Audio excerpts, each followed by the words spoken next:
여러분 안녕하십니까? 전기 이론을 실무화 접목시켜서 풀어보는 김종근 TV입니다. 오늘도 구독자분께서 주신 귀한 댓글을 가지고 여러분들과 같이 생각하는 시간, 풀어보는 시간, 일치월장하는 시간을 가져보도록 하겠습니다. 저희 구독자 K 박사님께서 다음과 같은 질문을 주셨어요. 누전 차단기를 거꾸로 사용해도, 즉 차단기 1차 측이 전원 측이고요, 2차 측이 부하 측인데 1차 측에 부하를 연결을 하고 2차 측에 전원을 연결을 했을 때 동작에는 문제가 없어 보이는데 1차와 2차 반대로 사용해도 되는지요? 절대로 안 됩니다. 안 되는 이유는 두 가지가 있는데요. 첫 번째는 KEC 규정, 즉 한국전기설비 기준에 맞지 않고요, 위법하고요. 두 번째는 누전 차단기가 가지고 있는 기본적인 기능이 안 된다는 얘기죠. 누전 차단기가 가지고 있는 기능 중에서 제일 중요한 것은 누전으로부터 인축의 감전을 예방하는 것이죠. 이 부분은 분명히 안 됩니다. 그래서 위험하고요. 그리고 단락이나 과부하로부터 이 누전 차단기의 후단부에 있는 전선과 그리고 기기들, 가전제품들을 보호하는데 상당한 지장을 초래할 수 있기 때문에 누전 차단기를 1차와 2차를 바꾸어서 거꾸로 사용하는 것은 안 된다, 이렇게 말씀을 드리고요. 그러면 왜 안 되는가를 우리가 알아야 우리의 실력이 향상이 되겠죠. 지금부터는 누전 차단기의 구조를 우리 같이 알아보고요. 그리고 마지막으로 이런 구조이기 때문에 거꾸로 달아서는 안 된다라는 거, 여기까지 결론까지 다달아서 이 영상을 마치도록 하겠습니다. 누전 차단기의 구조를 보러 가시도록 하겠습니다. 여러분과 같이 공부하실 이번 영상 강좌는 네 가지 파트로 나누어서 공부를 해보도록 하겠습니다. 첫 번째 파트는 지금 보고 계신 이 누전 차단기의 외부의 구조, 그리고 누전 차단기는 입력은 어떻게 들어가고 출력, 즉 부하는 어떻게 연결되는지 이 부분을 첫 번째로 알아보고요. 그리고 두 번째는 단락과 과부하가 생겼을 때 어떻게 보호를 하는지, 그리고 세 번째는 이곳에 누전이 발생이 됐을 때는 이 누전 차단기가 어떻게 동작이 되는지, 그리고 마지막으로는 지금 영상에서 보고 계시는 이 버튼이 테스트 버튼입니다. 누전 차단기의 테스트 버튼을 보통 한 달이나 3개월 또는 6개월에 한 번씩 이 테스트 버튼을 눌러서 누전 차단기의 동작 유무를 점검을 해봐라 라고 얘기를 하는데요. 그 부분이 어떤 원리로 동작을 하는지 이렇게 4단계로 나누어서 여러분들과 공부하는 시간을 가져보도록 하겠습니다. 제일 먼저 이 누전 차단기의 외부의 모습을 먼저 보시면서 누전 차단기가 어떤 식으로 입력이 연결이 되고, 그리고 소위 말하는 부하가 어떻게 연결이 되는지 이 부분에 대한 것을 먼저 보도록 하겠습니다. 지금 이 분전반은 3상 4선식이고요. 이곳에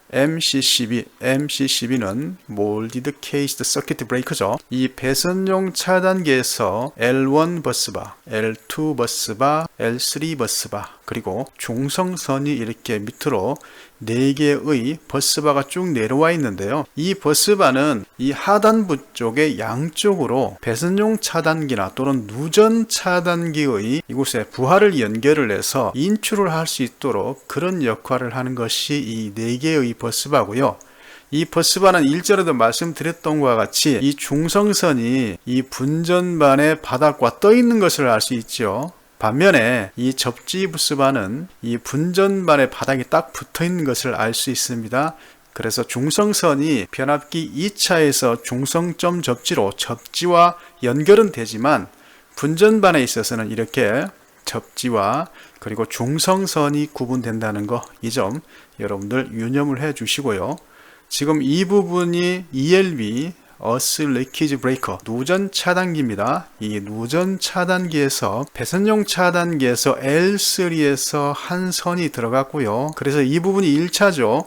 입력이 들어간 부분을 1차, 부하가 연결되는 부분을 2차라고 우리가 표현을 하고요. 이 1차에 있어서는 한 상을 L3에서 회색의 전선으로 입력이 들어갔고요. 나머지 한 선은 중성선에서 이렇게 입력이 들어가게 되면 이제 이곳에 있는 누전차기로 양쪽의 선이 거쳐서 2차의 단자가 연결이 되죠. N상도 마찬가지죠. 이렇게 이곳을 거쳐서 지금 여기 작게 보이는 ZCT를 거쳐서 부하와 연결되도록 되어 있고요. 오늘의 설정은 아까 말씀드린 대로 이 부하에서 이제 문제가 발생이 됐다고 설정을 할 겁니다.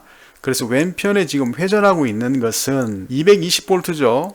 당연히 3상 4선식 380V에서 L3와 중성선을 누전 차단기를 거쳐서 부하에 공급이 되는 이 부분은 세탁기라고 제가 설정을 했고요. 이 세탁기는 L3의 선이 이렇게 공급이 되면 이 코일을 쭉 거쳐서 지금 두 개의 코일이 90도로 감겨진 것은 이 교류 220V의 교번 자장을 이용을 해서 이 세탁기를 회전시킨다는 개념이고요. 그래서 90도씩 코일을 감아서 지금 뒤로 보이는 이 파란 선 있죠. 이 파란 선이 위쪽의 코일과 아래쪽 코일을 연결을 해서 이 코일이 180도로 이렇게 마주보고 코일이 감겨져 있어서 교번 자장으로 이 안에 있는 이 아마추어를 회전시켜서 빨래를 구동시킨다는 개념으로 만들었습니다. 그래서 나중에 설명을 드리겠지만 이 세탁기의 코일이 누전이 발생이 되거나 또는 이 두 개의 선을 제가 벤치로 같이 물려서 찍어서 단락을 만들고요. 그리고 또한 이 코일에서 발생되는 누설 전류 그리고 이 세탁기에 너무 빨래를 많이 넣다 보니까 이 회전자가 회전을 하지 못하는 과부하 상태 이렇게 설명을 드릴 건데 이 각각의 해당의 사항에 대해서 이 누전 차단기가 어떻게 동작이 되는지 여러분들께 총괄적으로 설명을 드릴 겁니다. 자, 이제는 이곳의 입력과 출력이 어떻게 구성이 되는지 그리고 이 세탁기의 구조와 이 세탁기는 외함에 이렇게 보호 접지로 접지가 되어 있다는 것까지 설명을 드렸고요. 이제 이 누전 차단기의 내부를 들여다보도록 하겠습니다. 이제 누전 차단기를 확대를 해서 그 구조를 한번 알아보시도록 할까요? 이 누전 차단기는 아까 말씀드렸던 것처럼 L3가 이렇게 전선이 들어가면요. 이렇게 전선이 들어와서 이 접점을 거쳐서 이 전선을 거쳐서 후단부로 와서요. 이 ZCT를 관통을 해서 누전 차단기의 2차로 L1으로 가서 이곳에 부하로 연결되도록 되어 있고요. 이 중성선은 역시 중성선도 1차에서 연결된 전선은 이렇게 전선이 연결되고요. 이 접점 지금 열렸다 닫혔다 하는 접점을 지나서 이곳이 바이메탈이죠. 바이메탈을 지나서 역시 L1과 마찬가지로 이곳에 ZCT를 관통하도록 되어 있습니다. 이렇게 된 구조에 있어서 우리는 세 가지 파트로 나눌 수 있는데요. 이 누전 차단기는 제일 중요한 이 ZCT가 있는 검출부 그리고 여러 가지 기판이 있는 판단부, 이 판단에 의해서 이 접점을 열어버리는 동작부로 구성이 되어 있습니다. 이렇게 구성이 되어 있는데 각각의 역할이 있는데요. 이 부분에 대해서 알아보도록 하겠습니다. 여러분들의 누전 차단기의 구조를 좀 더 쉽게 설명을 드리기 위해서 일단은 영상을 정지를 시켰고요. 이렇게 각각의 해당되는 부분에 글로 적어 놨으니까 여러분들 쉽게 보실 수 있을 거예요. 아까 말씀드렸던 것처럼 오른편이 1차 측이고요. 왼편이 2차 측이니까 당연히 이쪽 두 개의 접점을 1차 단자 그리고 왼편에 있는 것을 2차 단자로 할 수 있고요. 아까 말씀드렸던 것처럼 이렇게 1차에서 L1이 이곳을 거쳐서 이 접점을 거쳐서 이곳을 거쳐서 ZCT를 관통을 해서 2차로 가고요. 중성선도 마찬가지로 1차 단자에서 이렇게 연결이 돼서 이곳 코일 옆에 있는 접점을 통과를 해서 이곳은 바이메탈을 통과를 합니다. L1은 그냥 전선으로 통과했지만 2차 중성선은 바이메탈을 거쳐서 역시 뒤 하단부에 있는 ZCT를 거쳐서 2차 단자에 연결돼서 부하 부분으로 갈 수 있는 것을 알 수 있습니다. 자, 검출부부터 말씀을 드릴게요. 이 검출부는 ZCT입니다. ZCT는 Zero Phase Current Transformer죠. 영상 변류기입니다. 영상 변류기의 역할은 이곳에 두 개의 전선이 관통이 된다는 거 말씀을 드렸죠. L1과 중성선이 관통을 해서 부하로 갔을 때 이 L1에 연결된 부하로 연결돼서 들어가는 전류와 그리고 이 L1이 아까 말씀드렸던 세탁기에서 일을 하고 돌아 들어오는 중성선의 이 부하 전류가 같을 때는 이 ZCT는 동작을 하지 않습니다. 여기서 앙페르의 오른손의 법칙을 여러분들 생각을 해 보시면 들어가는 전류의 방향을 엄지손가락으로 가리키고 손바닥으로 감아진 부분이 자기장이 생기고요. 이곳 역시 중성선도 들어오는 방향, 이쪽 방향을 엄지손가락, 오른손으로 엄지손가락을 가리키고 손바닥을 쥐어진 방향이 지금 이렇게 동그랗게 생긴 부분에 자기장이 생긴다면 들어가는 방향과 나오는 방향의 자기장의 방향은 정반대가 되고요. 정반대의 자기장이 서로 상쇄가 되기 때문에 이 ZCT 안에는 정상적인 부하의 동작 관계했을 때, 그러니까 부하에 어떤 문제가 없을 때는 들어가는 전류와 나오는 전류가 같죠. 이렇게 키르호프의 제1법칙이 이 안에서 형성이 되는데요. 들어가는 전류와 나오는 전류, 즉 유입되는 어떤 회로에 유입되는 전류와 유출되는 전류의 대수합이 같을 때 우리는 이것을 키르호프의 제1법칙이라고 말씀을 드릴 수가 있지요. 이 원리를 이용을 해서 이 ZCT의 검출부에 이 하단부에 있는 부하에 문제가 없을 때는 당연히 들어가는 전류와 나오는 전류의 대수의 합이 같기 때문에 이곳의 자기장은 0이 되고요.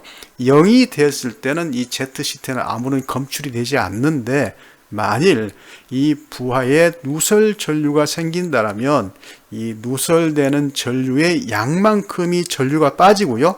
그래서 들어가는 전류와 들어오는 전류의 대수의 합이 변할 때 그 변한 만큼의 자기장이 생기게 되면 이곳에 자기장이 휘몰아치게 되어 있죠. 이 휘몰아치는 자기장을 이 ZCT 안에 있는 코일이 감지를 해서 이곳에서 신호를 보내줍니다. 어디로 보내주느냐? 이 판단부로 보내주게 돼요. 지금 여러 가지 다이오드와 저항과 IC가 있는데요. 이곳으로 신호가 들어올 때 이 신호가 굉장히 작아요. 신호가 작기 때문에 일단은 판단부에서 증폭을 한 다음에 과연 이곳에 ZCT에서 보내온 신호가 정말 이 전류가 차이가 있는가. 그래서 이 회로를 보호를 하기 위해서 차단을 시켜야 되는 곳이 차단을 시켜야 되는가를 이 판단부에서 판단을 하게 되면요.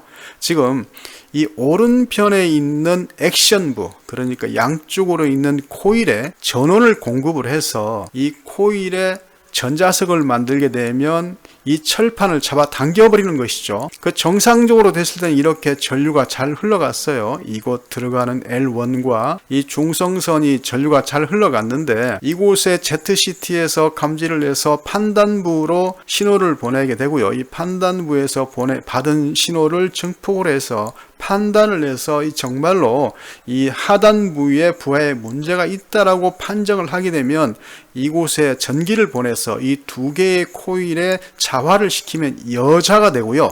여자가 되면 전자석이 돼서 이 전자석이 경칩처럼 생긴 이 접점을 잡아 당겨버리는 것이죠. 잡아 당기면 양쪽으로 접점이 오픈되어 버리니까 끊어져 버리죠. 이러한 원리로 이 누전 차단기는 뒤에 하단부에 있는 문제를 보호를 하는데요. 자, 이곳에서 이 동작부에 있는 코일에서 코일이 여자돼서 당겨서 보호를 한다라면 이 바이메탈 부분이 있단 말이에요. 이 바이메탈 부분은 L1에는 없고요. 중성성 라인에 이 바이메탈이 있는데 이 바이메탈은 이 하단부에 있는 그림처럼 철이라는 금속과 그 다음에 구리라는 금속을 두 개를 이렇게 맞대어서 만든 이것이 바로 바이메탈입니다. 이 바이메탈이 이 라인에 연결되어 있을 때 철과 구리의 팽창 계수가 다르겠죠. 철보다는 아무래도 구리의 팽창 계수가 작기 때문에 이곳에 열이 전달되게 되면 구리 쪽으로 휘어지겠죠. 이러한 원리를 이용을 해서 뒤에 하단부 쪽에 부하 쪽에 문제가 돼서 단락이나 과부하가 생겼을 때는 이 바이메탈이 열을 받아서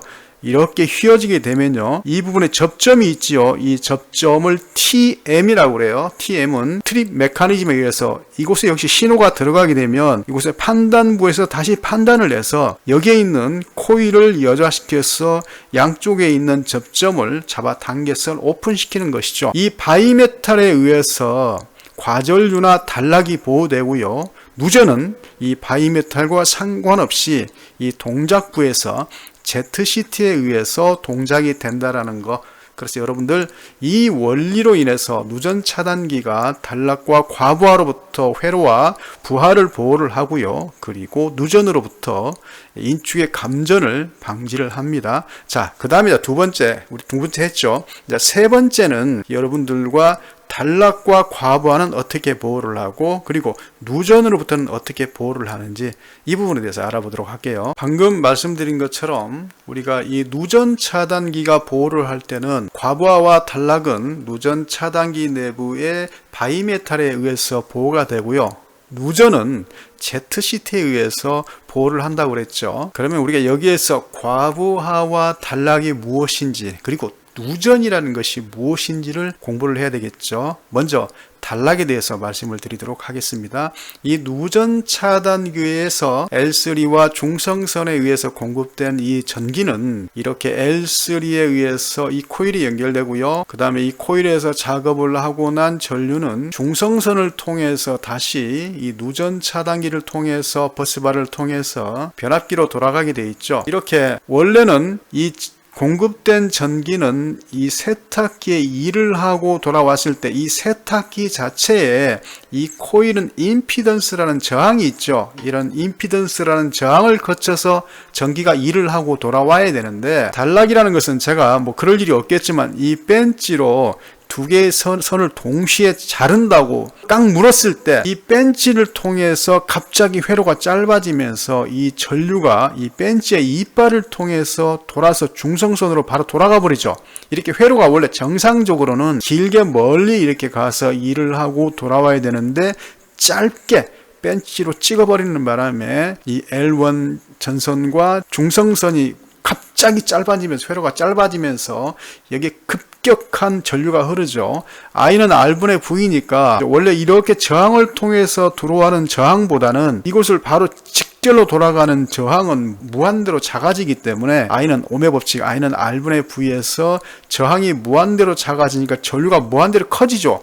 이 커진 전류가 이 벤치를 쇼트를 일으키기 때문에 벤치의 이빨에 녹아버리면서 이렇게 짧아지는 것이죠. 이렇게 단락이 발생되는 순간 급격하게 이곳에 전선에 열이 발생되면요. 이 열로 인해서 아까 말씀드렸던 바이메탈이 팽창 개수가 다르기 때문에 열리면서 트림 메커니즘에 의해서 두 개의 접점을 열어버리는 것. 이것이 단락으로부터 이 누전 차단기를 보호하는 것이고요. 과부하라는 것은 무엇이냐? 과부하라는 것은 오버로드죠. 로드라는 것은 부하를 말하는데요. 예를 들어서 우리가 라면을 2개만 먹어도 배부른 사람이 10개를 끓여 먹게 되면 위에 과부하가 걸리죠. 자, 그런 것처럼 이 세탁기에다가 3kg 정도의 빨래를 넣어야 정상적인 부하인데 이곳에다가 30kg의 빨래를 넣고 돌리게 되면 이 모터가 어떻게 돼요? 힘들어하죠. 힘들어하면서 잘 돌아가지를 않겠죠. 이렇게 코일에는 전기가 들어가서 이 아마추어를 돌려야 되는데 윗부분에 빨래가 너무 많아서 빨랫감이 너무 많아서 돌아가지 않을 때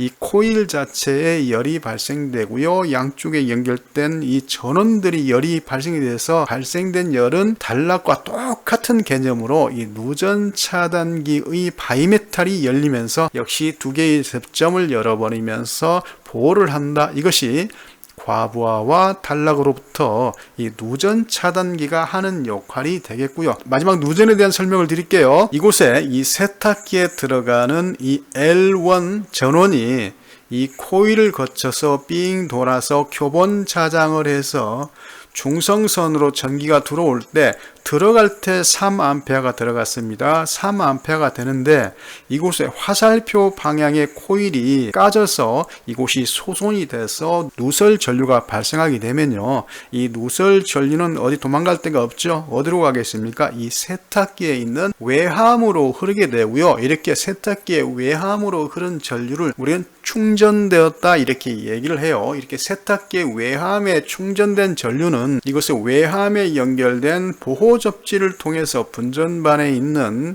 이곳으로 전기가 누설 전류가 흐르게 되어 있습니다. 이런 결론이 다다르게 되면 들어가는 전류는 3A인데 1A가 이 누설된 전류로 흘러버리기 때문에 돌아오는 전류는 2A가 되는 것이죠. 3A와 2A면 1A의 차이만큼 이 ZCT에서 아까 말씀드렸던 것처럼 자장이 발생되고요. 이러한 원리로 이 판단부에서 판단을 해서 두 개의 접점을 열어버리는 것이 바로 누전에 대한 누전 차단기의 보호 방식이다, 이렇게 설명을 드리면 되겠어요. 자, 이번에는 좀 더 누전 차단기를 가까이 보면서 그러면 정말 왜 그렇게 1차와 2차를 바꾸면 안 되는지 그 부분에 대한 것을 들여다보도록 하고요. 마지막, 여러분들 아파트 신발장 안에 있는 두꺼비집, 소위 분전반 안에 있는 누전 차단기를 왜 우리가 한 달에 한 번씩 테스트 버튼을 눌러야 되는지 거기까지 알아보고 영상을 마치도록 할게요. 자, 누전 차단기를 확대해 보도록 하겠습니다. 누전 차단기를 확대를 해 보도록 하겠습니다. 쭉 확대를 해서 여러분들 보시기 편하도록. 자, 됐습니다. 아까 말씀드렸던 것처럼 검출부, 판단부, 동작부가 있다고 그랬죠. 자, 이 부분이 1차고요. 이 밑에 부분이 2차지요. 1차와 2차를 바꾸면 왜 안 되냐면요. 상상을 한번 해보세요. 이 부분이 1차고 이 부분이 2차인데요. 이 왼쪽 부분이 1차가 되고 이 오른쪽 부분이 2차가 된다라면 2차는 결론적으로, 그죠? 2차는 결론적으로 ZCT를 관통을 하지를 못하게 되죠. 결론적으로 이 차단기를 바꾸게 되면 이 ZCT를 관통을 못하기 때문에 누전도 잡을 수 없을 뿐더러 이곳에 있는 바이메탈과 그리고 이 단락에 의한 바이메탈 동작 등이 원활할 수 없기 때문에 절대적으로 누전 차단기는 1차와 2차를 교환을 해서는 안 됩니다. 이제 그 이유를 여러분 말씀을 드렸고요. 마지막으로 우리 이 테스트 버튼이 있죠. 여러분들 신발장 안에 있는 그 누전 차단기의 이 테스트 버튼이 무엇인지만 설명을 드리고요. 영상을 마치도록 할게요. 자, 이 테스트 버튼은 이 전선을 따라가시게 되면 이 중성선에 하나의 전선이 커먼되어 있고요. 또 하나의 전선은 저항에 연결이 돼서 또 하나의 전선에 연결되어 있어요. 그래서 이 버튼을 누르게 되면 이 저항과 연결이 돼서 이 저항은 결론적으로 이 중성선과 병렬로 저항이 연결되도록 되어 있습니다. 다시 한번 보십시오.